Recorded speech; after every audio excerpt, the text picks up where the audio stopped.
तो सुबह के टाइम पर हमें क्या करना चाहिए, इस वीडियो में हम सोल्यूशन के बारे में बात करने लगे हैं और साथ ही में डिस्कस करने लगे हैं। अभी के टाइम पर जो सिचुएशन ओवरऑल ग्लोबल मार्केट्स में हम देख रहे हैं, लास्ट 40 ईयर्स के अंदर जो हमें मेजर क्रैश लास्ट 1 वीक में देखने मिला है, और ये क्रैश सिर्फ हमें यूएस मार्केट बिटकॉइन में देखने नहीं मिला। इसका इम्पैक्ट हमें चाइनीज़ मार्केट के ऊपर, या अगर हम बाकी सभी कंट्रीज़ की बात करते हैं, ताइवान, थाईलैंड, यूरोपियन मार्केट्स को अगर हम देखें, जापानीज़ मार्केट, हर एक कंट्री का स्टॉक मार्केट यहाँ पर लास्ट 1 वीक के अंदर मेजर डिक्लाइन ले चुका है। But the main question is, इन सभी के पीछे का जो यहाँ पर रीज़न है वो हम जानते हैं टैरिफ है।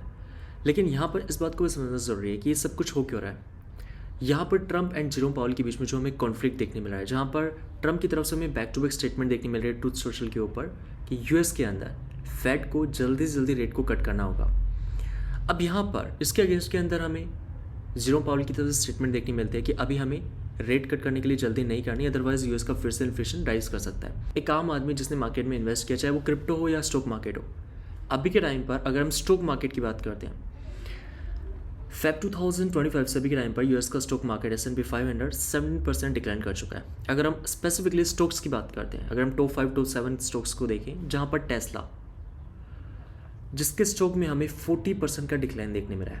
अगर हम एप्पल की बात करते हैं, लास्ट 1 मंथ के अंदर 25% से ज़्यादा का डिक्लाइन सिर्फ एप्पल के स्टॉक में हमें देखने मिला है। एनवीडिया का स्टॉक यहाँ पर 35% के अराउंड डिक्लाइन कर चुका है। इस प्रकार का मेजर डिक्लाइन हमें यहाँ पर कोविड के बाद अभी तक देखने नहीं मिला था। अगर हम 2008 के रिसेशन की बात करते हैं, उस टाइम पर हमें इस प्रकार के डिक्लाइन देखने मिलते हैं, या फिर अभी के टाइम पर हमें देखने मिल रहा है। अब यहाँ पर दोस्तों इस बात को समझना ज़रूरी है कि ये जो सिचुएशन हम मार्केट में देख रहे हैं, ओवरऑल इसका क्या सोल्यूशन है, और क्या हमें अभी एग्जिट कर देना चाहिए अपने पोर्टफोलियो को। क्योंकि हमें आप सभी की तरफ से जो कमेंट्स देखने मिल रहे हैं ट्विटर के ऊपर, टेलीग्राम के ऊपर, कि मार्केट अब यहाँ पर जीरो होने वाला है, मार्केट का अब कोई भी यहाँ पर रिकवरी की होप नहीं है। एक लास्ट होप जो मार्केट के अंदर थी, अब वो भी नहीं है, क्योंकि जिस प्रकार से ग्लोबल मार्केट्स के अंदर हमें सेल ऑफ देखने मिल रहा है, हर दिन यहाँ पर ग्लोबल मार्केट्स के अंदर हमें न्यू लो देखने मिल रहा है। अब इस सिचुएशन को देखते हुए ज़्यादातर कंट्रीज़ ने शॉर्ट सेलिंग को होल्ड कर दिया, स्टॉक मार्केट के अंदर शॉर्ट सेलिंग को बंद कर दिया। और ये हमें यूजुअली तब देखने मिलता है जब हमें ग्लोबल क्राइसिस देखने मिलता है, और यूएस के अंदर सिचुएशन हमें देखने मिली है, जिस वजह से यहाँ पर ये डिसीजन कंट्रीज़ की तरफ से लिया जा रहा है। अब 2 अप्रैल को जो टैरिफ लगाया गया था, इंप्लीमेंट किया गया था यूएस की तरफ से बाकी सभी कंट्रीज़ के ऊपर, इसके अगेंस्ट में बाकी कंट्रीज़ ने टैरिफ को इंक्रीज़ किया। अब जिसके रिटेलिएशन के अंदर अगर हम यूएस की बात करते हैं, इसने रिसिप्रिकल टैरिफ को इम्पोज कर दिया कि आप जितना टैरिफ और इंक्रीज़ करोगे, हम उतना और इंक्रीज़ कर देंगे। अब यहाँ पर दोस्तों अभी के टाइम पर बिटकॉइन, जिस टाइम वीडियो में रिकॉर्ड कर रहा हूँ, $77,000 के अराउंड ट्रेड कर रहा है। इथेरियम ट्रेड कर रहा है $1,500 के अराउंड, $1,550 के अराउंड। ऑल्ट कॉइन्स 90% नीचे आ चुके हैं। अब इस बात को समझने की कोशिश करें कि ये वही सिचुएशन बनती हुई नजर आ रही है जो कोविड के टाइम पर हमें मार्केट्स के अंदर सेल ऑफ देखने मिला था। अब यहाँ पर ये सिचुएशन अगर बन रही है तो क्या इस टाइम पर हमें एग्जिट कर देना चाहिए। 2020 कोविड के अंदर भी लोगों के बीच में सवाल आ रहे थे कि मार्केट अब कोलैप्स होने वाला है, कोविड की वजह से मार्केट वापस रिकवर नहीं होंगे। लेकिन इस बात को समझने की कोशिश करें कि ट्रंप ये सब कर क्यों रहे हैं। ट्रंप का मेन मोटिव है कि किसी ना किसी तरीके से हम यहाँ पर जेरोम पावल को फोर्स करें रेट को कट करने के लिए। उसके ऊपर हम आगे बात करेंगे। लेकिन इस बात का ध्यान रखें कि जितनी भी कंट्रीज से यूएस यहाँ पर प्रोडक्ट्स को अभी तक इम्पोर्ट कर रहा है, जिनके ऊपर ये सभी कंट्रीज टैरिफ को लगा कर रखे थे, लेकिन अगर आप देखें तो यूएस खुद से कुछ भी प्रोडक्ट यहाँ पर मैन्युफैक्चर नहीं करता। इवन अगर हम टेस्ला की बात करते हैं, एलन मस्क की कंपनी टेस्ला, जो कि यूएस के अंदर कार्स को मैन्युफैक्चर नहीं करते, वो यहाँ पर चाइना के थ्रू कार्स को मैन्युफैक्चर करते हैं, जिससे कि उनका जो प्रोडक्शन कॉस्ट है वो कम रहे। अब यहाँ पर जो टैरिफ इम्पोज किया गया है, जहाँ पर टेस्ला का स्टॉक 40% ज़्यादा डिक्लाइन कर चुका है, बिकॉज चाइना यहाँ पर जो गाड़ियों को बना रहा है, मैन्युफैक्चर कर रहा है टेस्ला की, जब यही गाड़ियाँ वापस यूएस के अंदर जाएगी तो इनके ऊपर यहाँ पर टैरिफ को ज़्यादा लगाया जाएगा। टेस्ला की वही गाड़ियाँ अब यूएस के अंदर जाएगी तो पहले के कंपेरिजन में ज़्यादा महंगी रहेगी, और जिसका इम्पैक्ट हमें टेस्ला के ऊपर देखने मिला है। टेस्ला की अगर हम सीईओ की बात करते हैं, एलन मस्क, जो कि यहाँ पर ट्रंप के अंडर में काम करते हैं। आप खुद सोचो ना कि यहाँ पर ट्रंप ये वो बंदा है जिसने किसी को नहीं छोड़ा। ग्लोबल मार्केट्स क्रैश कर रहे हैं ट्रंप की वजह से, लेकिन इस टाइम पर मार्केट को एग्जिट करना हर एक व्यक्ति के माइंड में आ रहा होगा कि हम मार्केट को एग्जिट कर देते हैं, मार्केट यहाँ से कोलैप्स करने वाले हैं। लेकिन ये भी कोई नहीं जानता कि मार्केट यहाँ से फर्दर और कितना डिक्लाइन कर सकते हैं, राइट। अब कोविड के टाइम पर ज़्यादातर लोगों ने सोचा कि हम मार्केट को एग्जिट कर देते हैं, मार्केट अब वापस से कभी रिकवर नहीं होने वाले।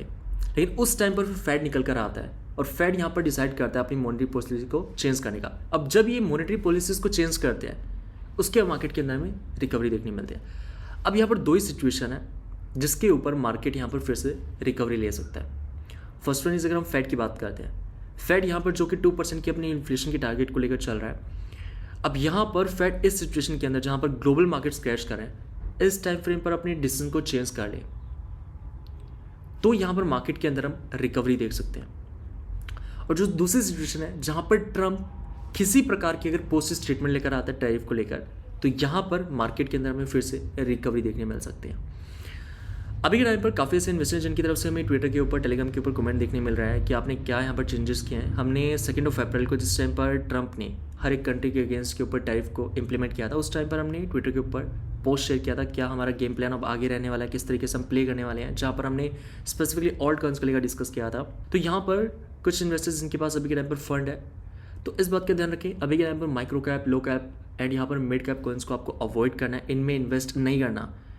अभी के टाइम पर जहाँ पर सेफ एसेट्स, बिटकॉइन जैसा एसेट भी यहाँ पर एक दिन के अंदर 10% डिक्लाइन कर रहा है, तो इस टाइम पर सिर्फ आपको फोकस करना है quality blue chip large cap coins के ऊपर, जो कि यहाँ पर अभी के टाइम पर 90% नीचे आ चुके हैं अपने रिसेंट हाई से।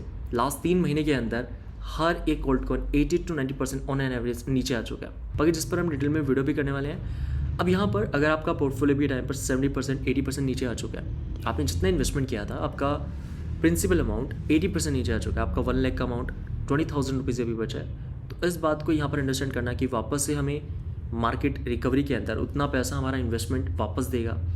अभी के टाइम पर तो सिर्फ यही नज़र आ रहा है हमें कि सब कुछ कोलैप्स करने वाला है। मैं आपको ये नहीं कह रहा कि कल ही मार्केट रिकवर करने वाला है, लेकिन इस बात को समझने की कोशिश करें कि जो ट्रम्प की जो यहाँ पर पॉलिसी है, हम टैरिफ लगाकर फेड के ऊपर प्रेशर बनाएं और फेड यहाँ पर पैनिक करके अपनी पॉलिसीज़ को चेंज करें। फेड का जो टारगेट है 2% इन्फ्लेशन को, इस टारगेट को यहाँ पर ये लास्ट 3 ईयर से लेकर डिस्कस कर रहे हैं कि जब तक 2% के ऊपर हम नहीं जाएंगे तब तक यहाँ पर हम क्यों स्टार्ट नहीं करेंगे। अब यहाँ पर दोस्तों जब भी फाइनेंशियल क्राइसिस आया यूएस के अंदर, जिसका इम्पैक्ट हमें ग्लोबल मार्केट्स पर देखने मिला है, तो इस टाइम फ्रेम के अंदर जो सोल्यूशन निकल कर आता है वो यहाँ पर फेड का है, जैसा कि हम इस वीडियो में डिस्कस कर चुके हैं। एंड आज नाइट के अंदर हमें फेड की तरफ से मीटिंग भी देखने वाली है। ज़्यादातर लोग बात करें इमरजेंसी मीटिंग को लेकर, ये इमरजेंसी मीटिंग नहीं है। यहाँ पर फेड की तरफ से आज नाइट को जो मिनट्स की मीटिंग हमें देखने मिलेगी, इस मीटिंग के अंदर क्या यहाँ पर फेड अब कंसिडर कर रहा है करंट सिचुएशन को लेकर कि हमें अपनी पॉलिसीज़ में क्या क्या चेंजेस करने हैं, उसको लेकर हम टेलीग्राम पर डिस्कस करते रहेंगे। अब यहाँ पर यूएस हर एक कंट्री के अगेंस्ट में टैरिफ को इम्पोज करके मार्केट के अंदर पैनिक ट्रिगर कर रहा है, जिससे कि इंटरेस्ट रेट को नीचे लेकर आया जा सके।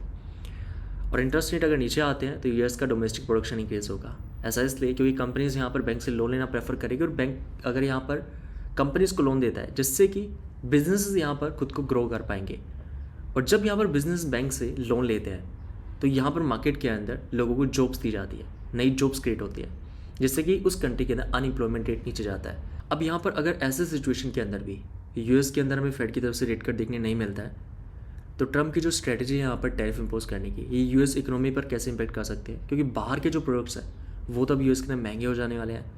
और यूएस का जो डोमेस्टिक प्रोडक्शन इंक्रीज़ करने की बात की जा रही थी, जहाँ पर टैरिफ लगाकर डोमेस्टिक प्रोडक्शन को प्रमोट किया जा सकता है, अब यहाँ पर अगर रेट्स हाइस के ऊपर है, इंटरेस्ट रेट हाइस के ऊपर है, तो वहाँ के जो बिजनेस हैं वो भी बैंक से लोन नहीं लेंगे, जिससे कि यूएस के अंदर वहाँ का जो लोकल प्रोडक्शन है वो कम रहेगा, जिससे कि यूएस के अंदर इन्फ्लेशन राइज कर सकती है, बिकॉज बाहर के जो प्रोडक्ट्स हैं वो अब यूएस के अंदर महंगे हो चुके हैं। एंड ट्रम्प को भी इस बात का अच्छे से पता है कि इनके पास मैन्युफैक्चर करने के लिए कुछ भी नहीं है, तो यहाँ पर ये किस तरीके से टैरिफ का एडवांटेज लेकर मार्केट के अंदर पैनिक ट्रिगर कर सकते हैं, जिस वजह से यहाँ पर फेड पैनिक में आकर अपने डिसीजन को चेंज करें। अब यहाँ पर ट्रम्प ने ऐसे सिचुएशन क्रिएट कर दिया फेड के आगे कि यहाँ पर अगर आप देखें, अगर फेड यहाँ पर रेट कट नहीं करता है, तो जैसा कि हमने अभी डिस्कस किया कि ट्रम्प की जो स्ट्रेटजी थी कि हर एक कंट्री के अगेंस्ट में टैरिफ लगाकर यूएस में डोमेस्टिक प्रोडक्शन को इंक्रीज करें, लेकिन अगर इंटरेस्ट रेट ही हाइस पर रहेंगे तो यूएस में इन्फ्लेशन राइज कर सकता है, जो कि अगेन यहाँ पर फेड के लिए अलार्मिंग सिचुएशन बन जाता है। क्योंकि यहाँ पर फेड एंड यूएस गवर्नमेंट जो कि डिफरेंट एंटिटीज़ हैं, काफ़ी लोगों को लगता है कि यहाँ पर फेड एंड गवर्नमेंट साथ मिलकर काम करते हैं। किसी भी कंट्री का सेंट्रल बैंक यहाँ पर एक डिफरेंट एंटिटी है जो कि खुद से यहाँ पर डिसीजन लेता है मॉनेटरी पॉलिसीज़ के लिए। अब यहाँ पर ये पॉलिटिशियंस कैसे प्ले करते हैं कि हालात इतने बुरे कर दो और उसके बाद आप आगे आके कह रहे हो कि हम अपनी पॉलिसीज़ को चेंज कर रहे हैं। अभी के करंट हालात को देखते हुए अगर यहाँ पर फेड की तरफ से हमें इमरजेंसी मीटिंग भी देखने मिले जिसके अंदर ये रेट कट को लेकर बात करते हैं, तो वो भी मार्केट्स के अंदर यहाँ पर कहीं ना कहीं पॉजिटिविटी लेकर आता है। ज़रूरी नहीं है कि हमें सिर्फ अभी के टाइम पर क्वांटिटेटिव ईजिंग को ही लेकर वेट करना है। यहाँ पर अगर फेड किसी प्रकार का पॉलिसी स्टेटमेंट ले लेता है जिससे कि यहाँ पर यूएस इकोनॉमी को फ़ायदा हो, चाहे उनके प्रोडक्शन साइड से हम देखें रेट कट होती है तो इससे एडवांटेज मिलेगा यूएस के डोमेस्टिक प्रोडक्शन को, अगर क्यू स्टार्ट होती है तो इसको एडवांटेज मिलेगा ओवरऑल ग्लोबल मार्केट्स को। एंड दोस्तों इस टाइम फ्रेम के अंदर अपनी हेल्थ को प्रायोरिटी दें, क्योंकि अक्सर होता है कि जब मार्केट के अंदर इस प्रकार का हमें क्रैश देखने मिलता है तो ज़्यादातर लोग मेंटली डिस्टर्ब हो जाते हैं। तो इस टाइम फ्रेम के अंदर आपको हर एक मिनट कॉइन्स के प्राइस एक्शन को देखने की ज़रूरत नहीं है। इस टाइम फ्रेम पर सिर्फ आपका पोर्टफोलियो डाउन नहीं है, हर एक व्यक्ति का पोर्टफोलियो डाउन है। जितने भी इन्वेस्टर्स वर्ल्ड वाइड यहाँ पर मार्केट्स के अंदर इन्वेस्टेड है सभी का पोर्टफोलियो 50, 60, 70% डाउन है, क्योंकि ज़्यादातर स्टॉक्स यहाँ पर 50% से डिक्लाइन कर चुके हैं। बाकी आपका क्या ओपिनियन है कमेंट करके ज़रूर बताएं। बाकी मिलते हैं फिर नेक्स्ट वीडियो में, तब तक के लिए जय हिंद, वंदे मातरम।